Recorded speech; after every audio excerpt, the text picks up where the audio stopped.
reestablish. Here's some tips on what it's going to take to get approved. First question, are you working and do you have a source of income coming in? That's going to be an absolute requirement. Keep in mind that most banks will not accept temporary services even if you've worked there for a long time. They also don't consider things like unemployment benefits. So for the most part, you're going to have a W-2, a 1099, a pay statement, and if you do get paid under the table, make sure that you deposit your money into a checking account, even if you just put it in and take it right back out, because you have to have some kind of paper trail to show the income coming in. So the second question is, when you add up all of your income for the month, do you make an average of at least $2,000 a month? And this is gross income, so before taxes, before you pay for insurance, before your 401k deductions, anything like that, your gross pay, at least $2,000 a month.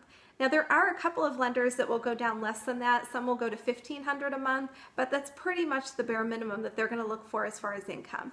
If your income is less than $1,500 a month, most likely you're going to need a cosigner or need to get some more income before you're able to qualify for a loan on your own. And the third question I always ask is sort of a two-part. First, do you have a trade-in? If you have a vehicle that you can trade in, even if it's an old junker that's maybe only worth $500, the banks in most cases are going to give you credit when they consider your approval if you currently have a vehicle, because they know you're relying on having transportation currently, so you'll need to make the payments on your new vehicle so that you have transportation to get to where you need to go. Second part of this is, if you had to, could you come up with $500 or $1,000 to put down? When you've had some bumps in the road with credit, not judging, it's just a riskier loan. The bank's looking at their risk. If you can show $500 or $1,000 down, oftentimes that's the difference between an approval and a turn down, because the bank sees that you have the resources to come up with the down payment, so they feel comfortable that you'll be able to make the monthly payments. The other thing it does is cover your taxes.